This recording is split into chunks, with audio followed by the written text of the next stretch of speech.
Yesterday, your body built something that didn't exist before, not symbolically, literally. A molecule, a neural bridge, a pulsive form where there was only potential. And the design for that creation didn't come from your genes, or the food you ate, or any random twitch of chemistry. It was born from a feeling, an emotion you sustained long enough for the universe inside you to listen. What follows isn't speculation or some distant metaphysical rumor. It's the documented language of your own biology, written in codes so intricate that most never stop to read them. Because if they did, they would see that every emotional state you hold is also a set of physical instructions. Each feeling you rehearse becomes a signal, a biochemical message your cells translate into structure, function, and fate. Your emotions are not responses to what already exists in your body. They are the architects that design it. But this translation happens quietly, beneath conscious awareness, across spans of time so subtle you mistake cause for coincidence. You feel something deeply today. 6 hours later, a gene switches on. 12 hours later, a protein assembles. 3 days later, a receptor changes shape. 2 weeks after that, your body begins to behave differently, stronger, slower, more reactive, more open, and you call it random. But it isn't. What you call your physical state is really a living map of sustained emotional patterns made visible. Each molecule carries the echo of feeling repeated, often enough to sculpt matter itself. You think you wake up inside a body, but in truth, you wake up inside your most persistent emotion, crystallized into flesh. Your chemistry is listening, your tissues are remembering, and every moment, whether you realize it or not, your emotions are still writing the next version of your body, molecule by molecule, tone by tone, thought by thought. That echo you felt at the end, the idea that emotion writes itself into your body, continues deeper than metaphor. The bridge between feeling and form is not mystical vapor, it's measurable chemistry. The moment you sustain a particular emotional state, your hypothalamus begins its secret work. It releases small messengers, neuropeptides, into the bloodstream, each carrying the signature of the emotion you've chosen, or perhaps the one that's chosen you. They travel. They seek receptors on the surface of your cells, like keys seeking locks. When they connect, something extraordinary happens. The receptor changes shape. That subtle shift, invisible to the naked eye, sends a message inward, past the membrane, through the liquid corridors of cytoplasm, straight to the nucleus, the archive of your genetic potential. There, the signal says one of two things: express this, or silence that. Gene expression is the language your emotions speak when they become physical. The result is a symphony of proteins, new shapes of matter that didn't exist hours before. Some become hormones, others enzymes, some structures that will fortify or weaken the tissue of your existence. And here is the revelation that humbles even the most rational mind. These molecular reactions are not isolated events. They're systemic. Every cell receives the emotional broadcast, the emotional tone you repeat. Anxiety, compassion, resentment, gratitude ripples across your cellular field like a weather pattern spreading through the atmosphere of your body. Think of your bloodstream as a river of emotional information. Each peptide is a word, each receptor a translator, each gene a builder taking instruction from the emotional story you tell again and again. The structures you carry, the strength in your immune system, the clarity in your neural pathways, the elasticity of your tissues all respond to that ongoing dialogue between feeling and form. Now imagine the scale of this translation. The low-level anxiety you maintain for weeks becomes an architecture of vigilance, more cortisol receptors in the hippocampus, making your brain more sensitive to threat. A feedback loop of survival, built molecule by molecule. Meanwhile, sustained resentment triggers inflammatory cascades, flooding your system with cytokines that make you ache, tire, and fog. And the opposite is also true: consistent care, authentic connection. Those moments when your heart opens without effort, they generate oxytocin, enhance vagal tone, promote repair. Your body, in every instant, is decoding emotion as instruction. The emotion is the software, the cells are the hardware, and the two are always in conversation. When you realize this, the separation between mind and matter collapses. The thought that feels intangible becomes as physical as bone. But here's the challenge: this translation does not announce itself. It whispers. It works slowly, under cover of ordinary time. You can't see emotion becoming tissue in real time, so you assume they're separate. Yet beneath your awareness, your cells are rewriting themselves to match the emotional frequency you inhabit most often. The body you inhabit today was written by emotional sentences you repeated yesterday. The law is simple but unrelenting: what you sustain internally, your biology will eventually sculpt externally. And so the question shifts, not whether emotion becomes matter, but which emotion you are allowing to build your next molecular landscape. Because in the realm of biochemistry, neutrality doesn't exist. Even numbness is an instruction. Even apathy has a molecular echo. Every tone, every mood, every sustained state is a set of coordinates your cells use to construct you anew. And once you grasp this, another realization dawns: there is a hidden rhythm between time, feeling, and form. You're not just shaping your body with what you feel now, you're living inside the echo of what you felt before. The whisper you just heard that your body is shaped by yesterday's emotion leads us to the most elusive piece of this entire mechanism: the delay. The hidden gap between what you feel and what becomes physical. It's that gap that blinds almost everyone to the connection.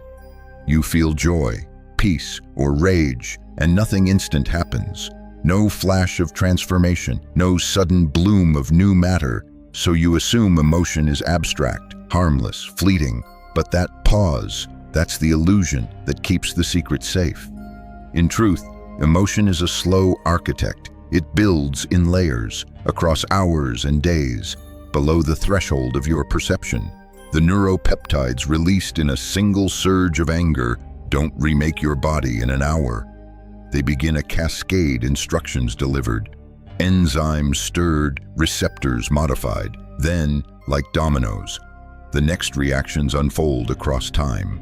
Hours become days, days become weeks, and somewhere in that slow unfolding, your chemistry crosses a threshold, and what once was emotional becomes structural.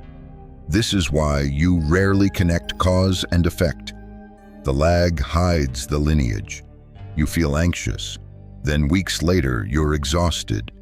You hold resentment. Then months later, your body aches. You practice genuine care for others. Then one morning, without noticing how, you feel stronger, lighter, more open. You think it's coincidence. It's not. It's lagged creation. Imagine your body as a garden.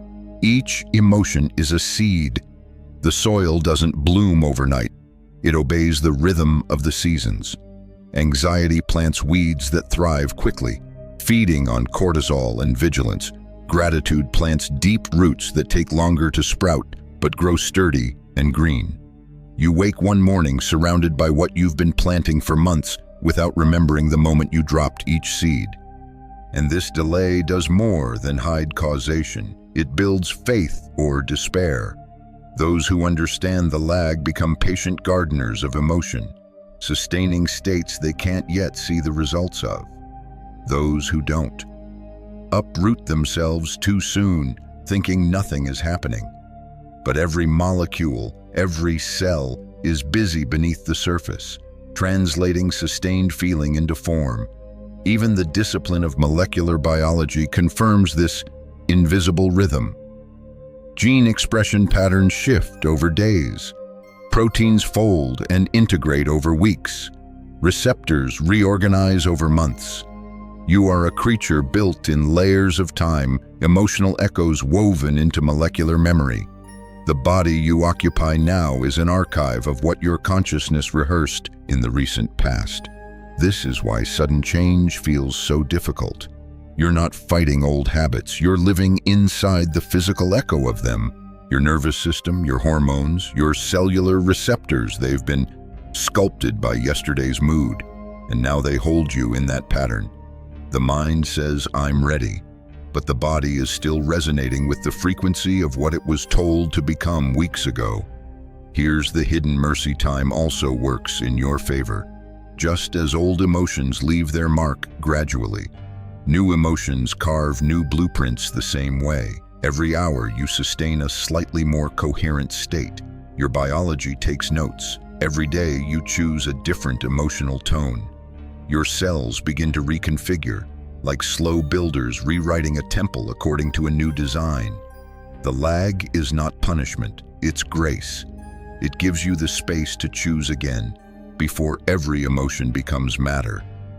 To realize you are not the fixed sum of past feelings, but the evolving result of whichever emotional seeds you keep watering. So when you feel the delay, when you practice calm and see no result, when you forgive and still ache, remember the garden is still underground. The causation is invisible because it's sacred. Time is not resistance, it's gestation. And one day soon, the matter will bloom to match the emotion that sustained you through the silence. And beneath that silence, beneath the long, invisible garden of time, lies an even deeper mystery. The field beneath biology, the dimension where matter itself hesitates before becoming real. You've heard it whispered through physics: particles don't exist as things until they're observed. Until then, they remain waves, probabilities, possibilities, whispers of what could be.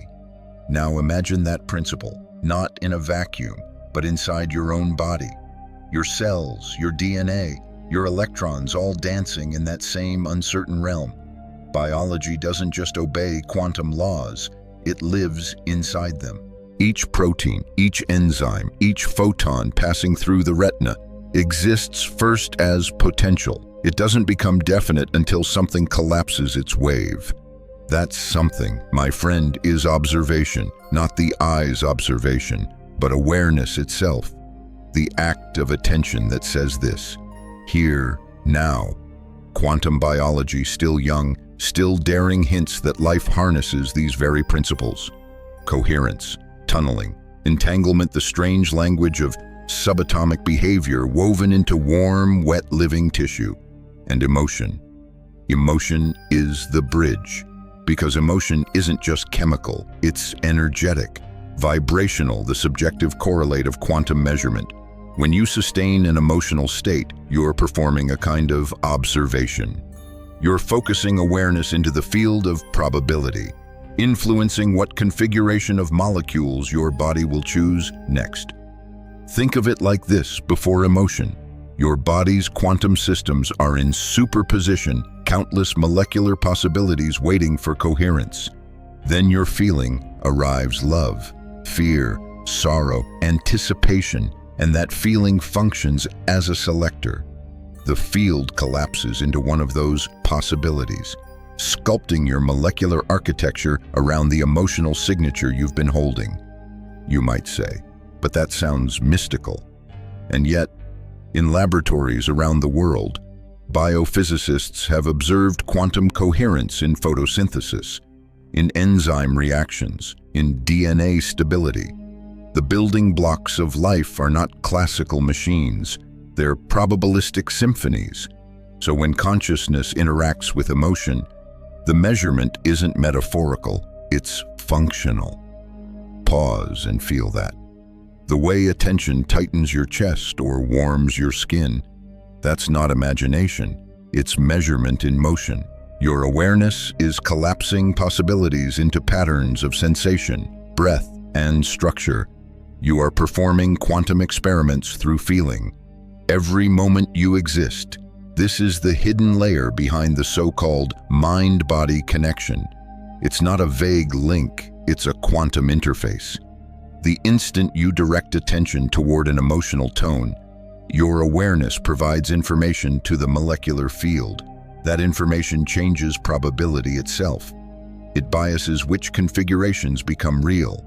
Fear, sustained, favors molecular structures optimized for defense. Joy, sustained, favors molecular structures optimized for repair and openness. What this means is astonishingly simple and profoundly responsible. Every sustained emotion is a form of observation. Every observation is a choice, and every choice shapes the quantum tendencies of your body. The law of cause and effect doesn't begin in chemistry. It begins in coherence.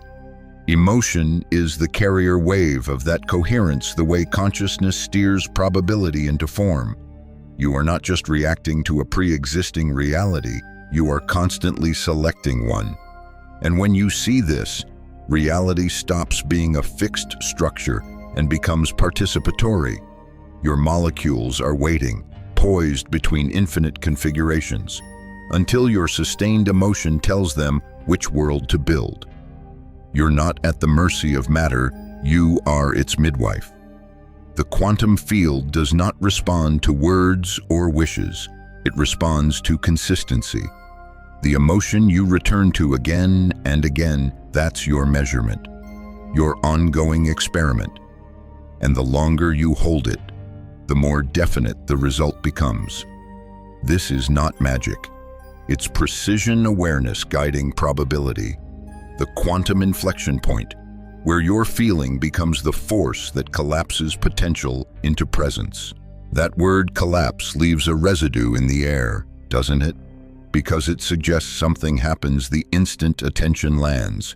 The universe reorganizes itself around the point of focus. And that, friend, is where emotion becomes more than chemistry. It becomes law. Attention is not passive awareness. It's participation. Every moment you sustain attention on an emotional state, you're performing repeated measurements in the quantum sense, influencing which configurations of matter your body chooses to actualize. Your cells, flooded with possibility, are waiting for a command. The command is attention imbued with feeling. Consider what that means. When you dwell in fear, you're not merely thinking fearfully, you're conducting thousands of micro-measurements, nudging your molecular landscape toward patterns of vigilance and defense. Ion channels constrict, receptors tune themselves toward stress signals. Proteins fold along pathways that reinforce survival mode. Now shift that attention. Bring it to genuine gratitude, not the forced kind, but the quiet recognition of something undeniably good. That same measurement process begins to select molecular configurations that favor restoration. Your nervous system opens pathways of connection. Cellular repair accelerates. The immune field stabilizes. Attention, paired with emotion, is the sculptor's hand. You've been told that energy flows where attention goes. But in biological terms, its more precise probability collapses where attention stabilizes. The longer you hold an emotional observation, the more consistent the molecular alignment becomes. Your attention doesn't just notice matter, it instructs it. Here's the paradox: the law works, whether you're conscious of it or not. Most people are performing these quantum observations unconsciously, repeating emotional states from habit rather than choice. Every sigh of worry, every practiced resentment, each subtle tension in the body is a signal. Those sustained signals bias the molecular system toward the same emotional outcome, a self-reinforcing loop that shapes tomorrow's reality. Your body, then, is not a static container, but a living laboratory. Each day, billions of measurements take place within you. The question is, who's conducting them? Awareness or autopilot? Pause for a moment and notice, where is your attention right now? On the rhythm of these words, on the pulse behind your eyes. That act of noticing is a measurement too. It's subtle, but it changes the field. This is why the sages and the scientists, though they speak different languages, often point to the same truth: to look is to alter, to feel with awareness is to choose. You are collapsing potential realities into matter with every sustained emotional focus, whether that focus is calm or chaotic. When you understand this, attention becomes sacred. You realize it's not something to scatter, but something to consecrate. To choose where you look is to choose what becomes real in your body. Sustained observation of compassion begins to bias your cells toward coherence. Sustained observation of possibility begins to restructure your neural pathways toward openness. But there's a catch: attention without authenticity creates interference. Pretending gratitude while your baseline hums with frustration doesn't deceive the field. It distorts it. Your biology reads coherence, not performance. The law responds to what's consistent, not what's declared.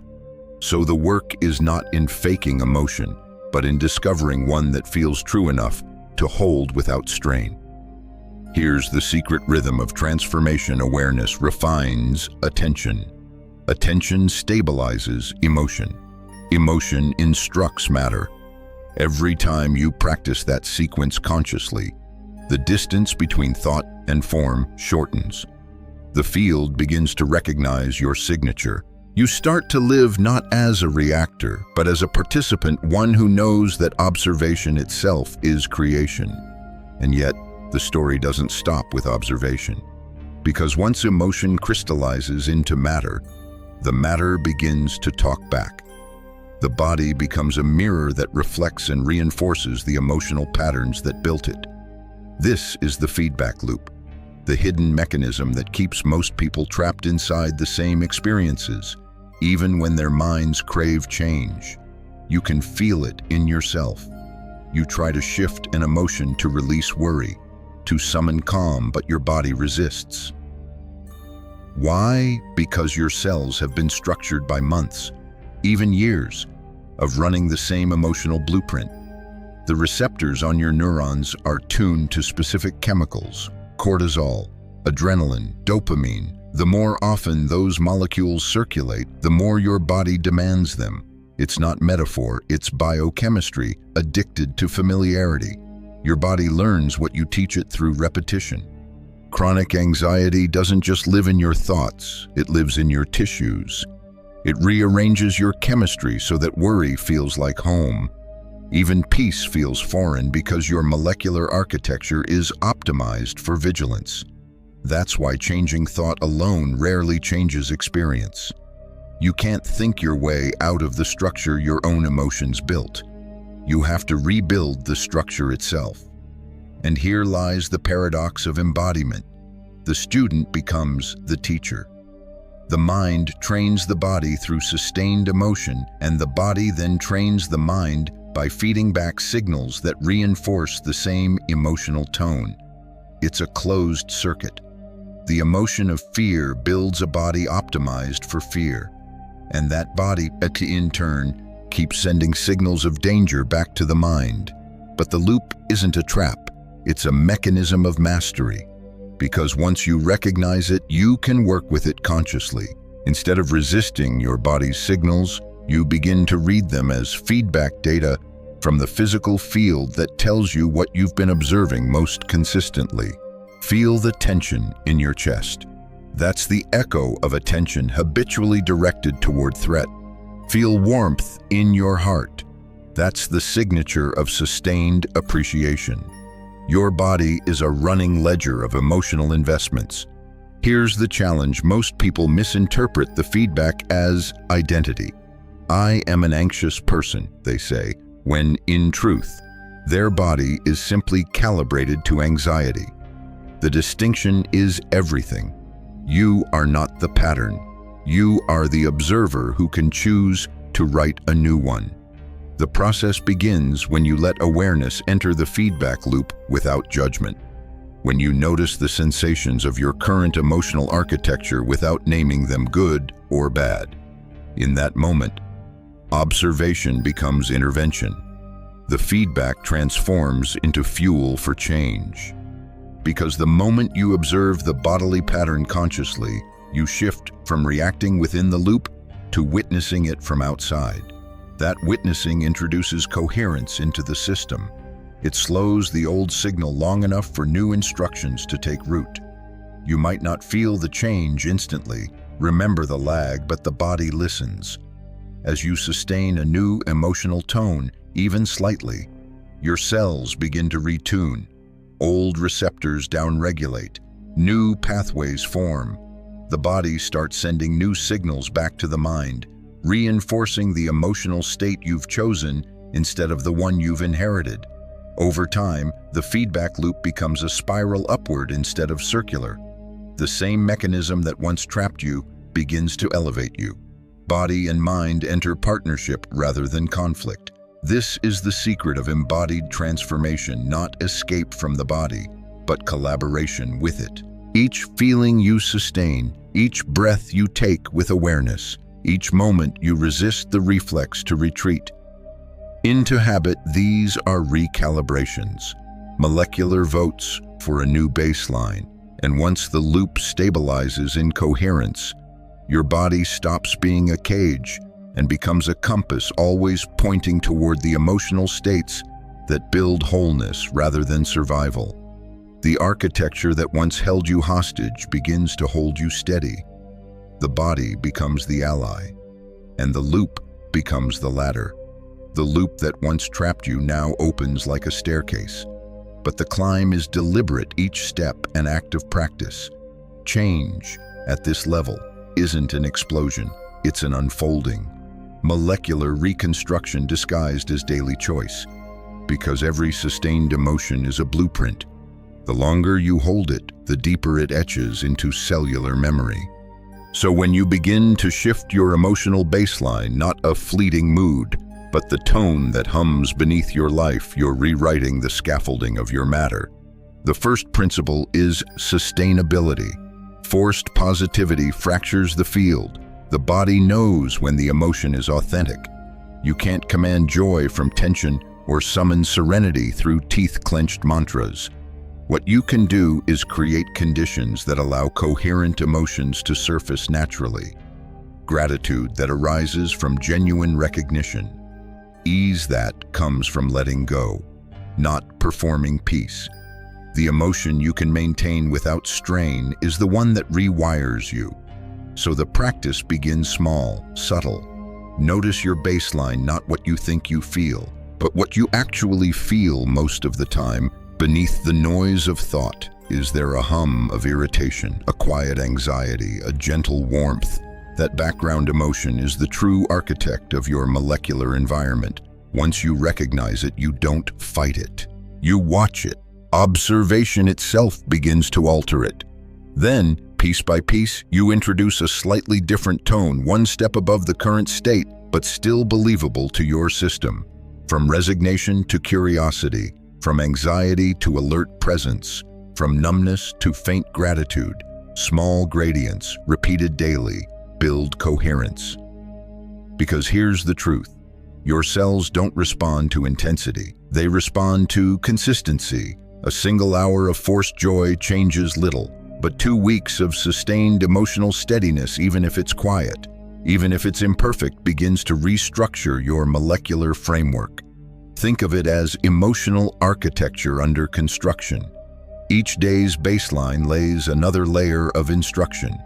After 7 days, the chemistry shifts. After 2 weeks, sleep patterns and appetite begin to change. After 6, strangers notice something in your face they can't name. After 12, your old emotional reflexes start dissolving, not through suppression, but because your body no longer supports their chemistry. And this is the key most people miss. Rebuilding matter through emotion is not about control. It's about coherence. The universe within you doesn't respond to commands. It responds to resonance. That's why patience becomes the highest technology, because every moment of impatience adds static to the field. The emotion of not yet tells your cells to remain in waiting. The emotion of quiet trust tells them to proceed. So you cultivate rituals not to manipulate biology, but to stabilize attention. Breath that grounds you in sensation, movement that realigns the nervous system, reflection that reminds you the lag is proof of construction, not absence. Each practice is a way of keeping your observation coherent long enough for your matter to catch up. And there's something beautiful that happens along the way. You start to feel the reconfiguration as it occurs. Subtle pulses in the body, strange waves of heat or lightness, sudden moments of stillness where the old emotions used to live. That's not imagination, that's reassembly. The emotional scaffolding dissolving, the molecules reordering themselves around your new baseline. The more you stay with the process, the less effort it requires, because coherence self-reinforces. The emotional tone you sustain begins to sustain you. The body, once a student, becomes the teacher again, but this time, it teaches peace.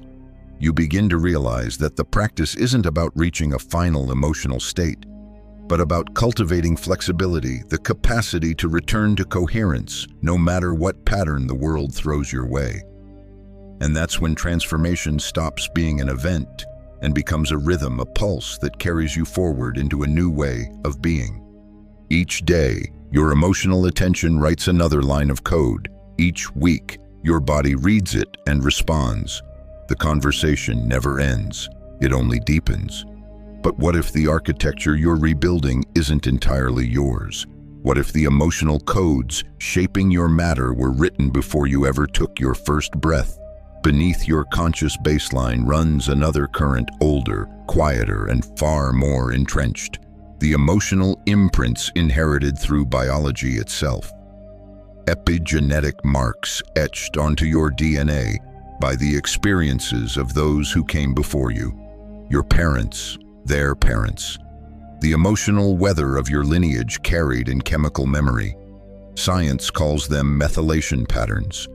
Tiny attachments that don't change the gene but decide whether it can be read, installed during moments of high emotional intensity, grief, fear, love, safety, and passed forward through generations. When your mother felt chronic stress during pregnancy, her body's emotional chemistry wrote molecular notes onto your developing cells, telling them which genes to silence, which to amplify. You inherited not just genetic code, but emotional context. That's why certain fears seem older than your story. Why some tension in your body feels like it's been there forever. Because it has. The tissue remembers emotions that were never yours to begin with. But here lies the revelation. Inheritance is not destiny.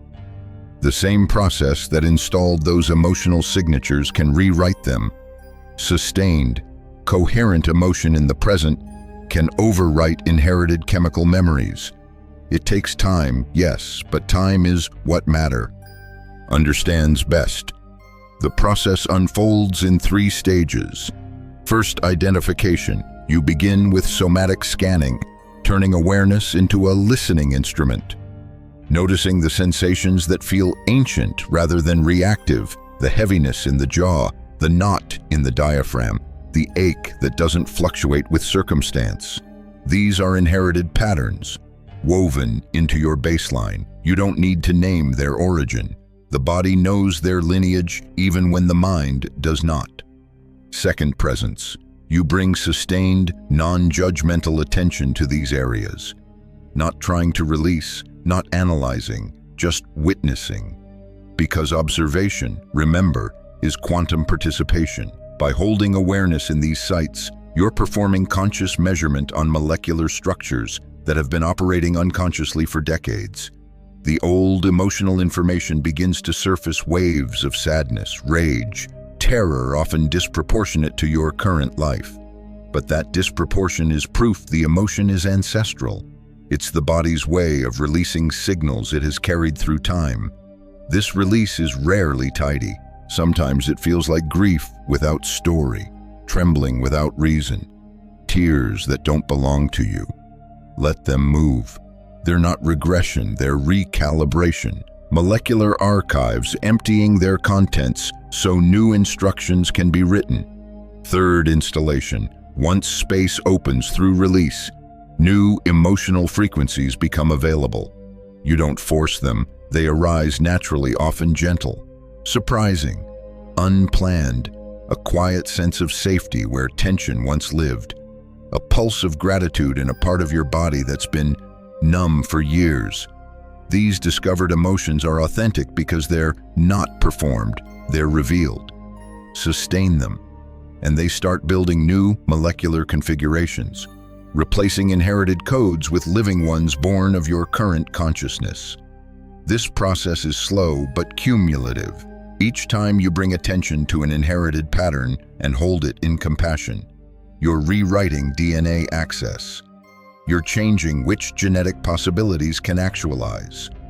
You're not changing who you are, you're expanding who you can be. And the transformation doesn't stop at the personal, because when you rewrite inherited emotional marks, you don't just free yourself, you alter the pattern for the next lineage. The molecular instructions you pass forward through energy, through presence, through blood, carry the updated code of coherence. So healing stops being self-centered work. It becomes a form of time travel. You're communicating with ancestors through matter, telling them, the pain you carried ends here. You're also speaking to those yet unborn, whispering through biology. You'll inherit peace instead of fear. The deep code is mutable. Your body is not a prison of history, but a living scripture, rewritten each time you choose awareness over repetition. Every moment you hold authentic emotion in consciousness, you're revising not just your own matter, but the entire emotional lineage that created you. And yet, beyond the boundaries of inheritance, another field hums vast, ambient, invisible. You don't just live inside your body's emotional architecture, you live inside a collective emotional field that constantly whispers instructions to your cells. Every environment, every culture, every social circle is a frequency bath, a shared emotional weather system in which your biology quietly adjusts its chemistry to match the prevailing tone. Walk into a city charged with tension, and you'll feel it, heart rate rising, muscles tensing, thought patterns sharpening toward vigilance.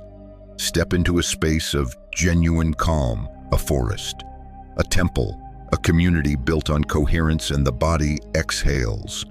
This isn't imagination, it's entrainment. Your nervous system is designed to synchronize with surrounding emotional signals, because long before language, that attunement meant survival.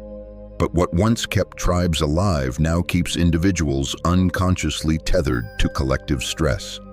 You may meditate in the morning, breathe peace into your cells, feel alignment, and then spend the rest of the day immersed in networks of fear, outrage, and urgency. The molecules don't distinguish personal from collective, they only measure sustained exposure. The emotional field around you becomes the emotional baseline within you. That's why culture matters more than it seems. News feeds, conversations, workplaces, all of them emit emotional frequencies that perform quantum observations on your body. Every argument, every scroll through chaos, every room thick with resentment becomes a lab of influence. The more porous your awareness, the more those fields write their code into your molecular structure. And this is not conspiracy, it's coherence physics. Emotional resonance is contagious. Neuropeptides, hormones, electromagnetic fields, they all synchronize across bodies. The stronger the collective emotion, the more it dictates the blueprint your biology will follow. So the question shifts again. What fields are you living inside? Who are you letting perform observations on your matter?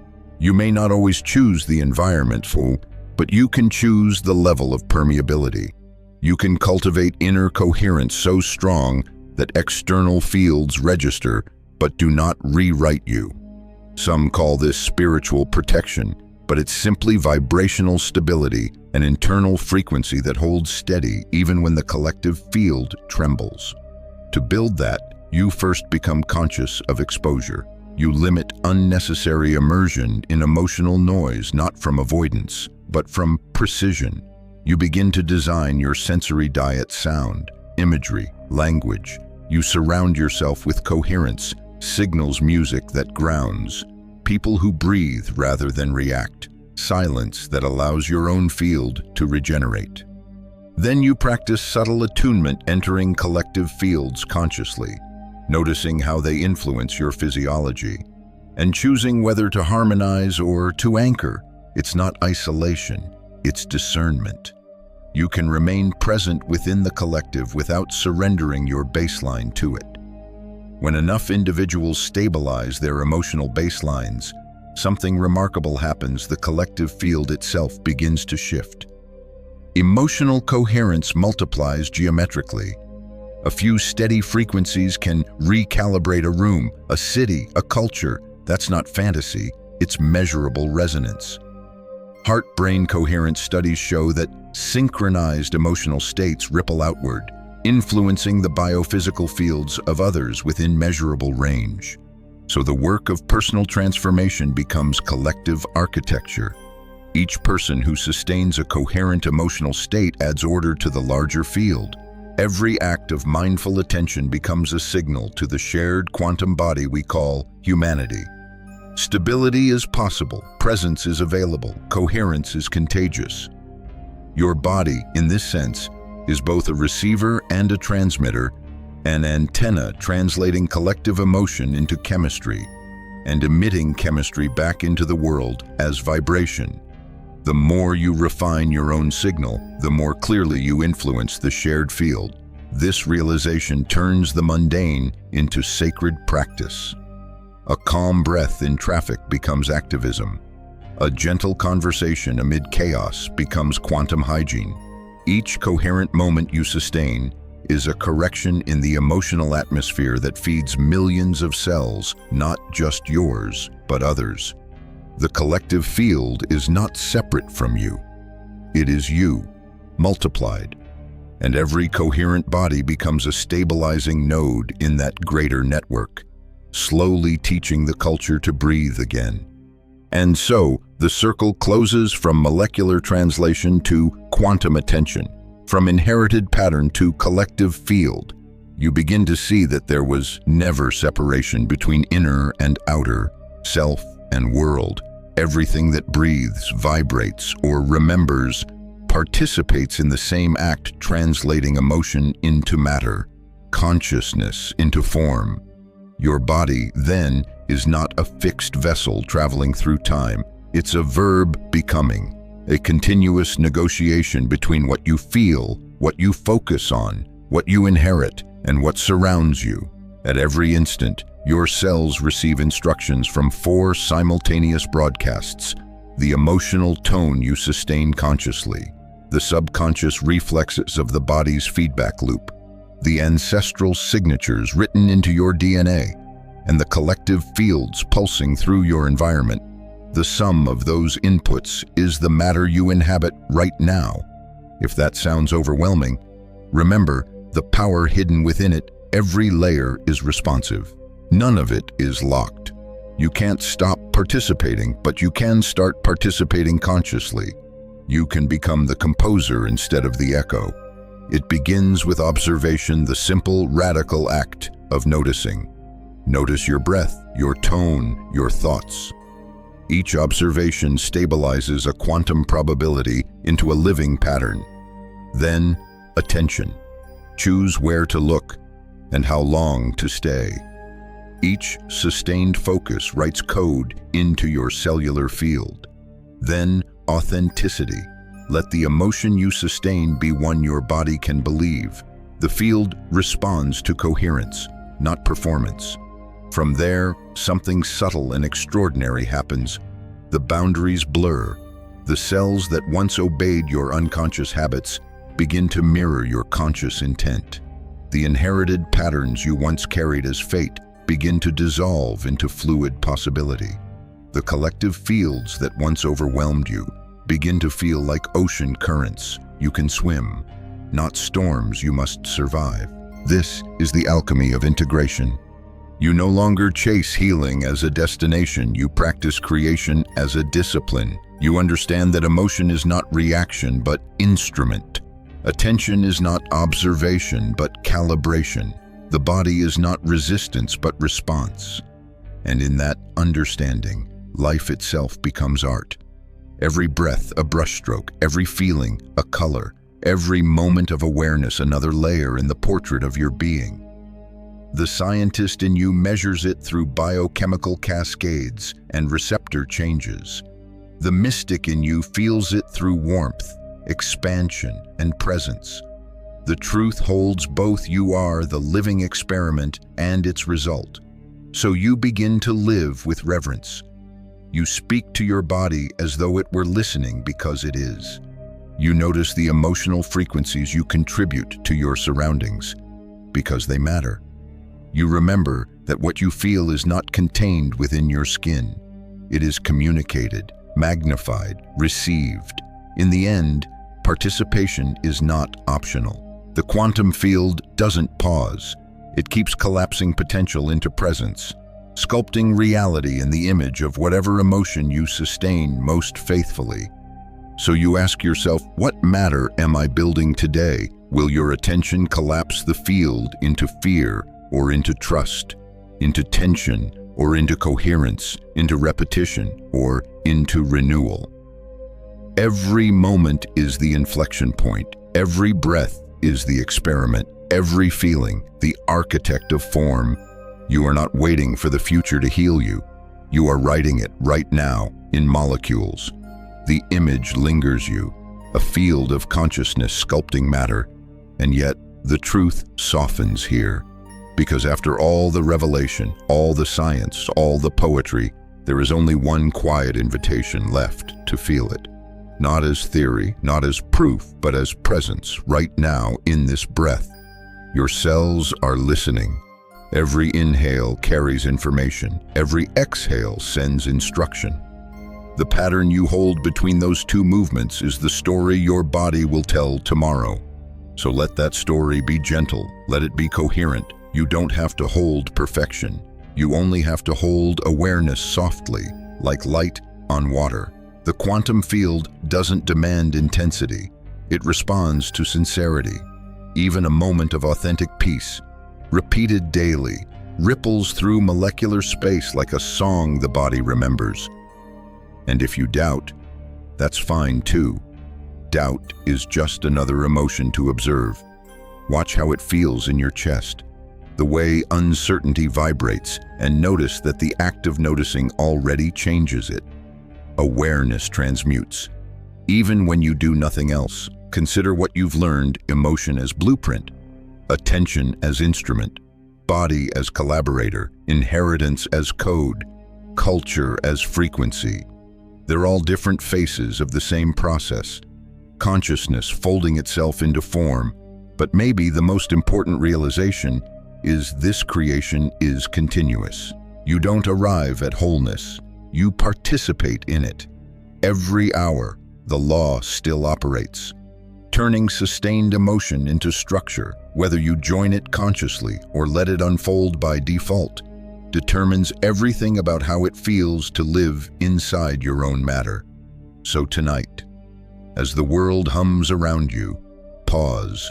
Breathe once for everything you've built unconsciously. Breathe again for what you're choosing to build next. That's it. That's the practice. You are the architect and the architecture, the observer and the observed, the emotion and the matter it becomes. And as you stand here between breath and awareness, the universe adjusts its shape around your coherence, waiting, listening, becoming.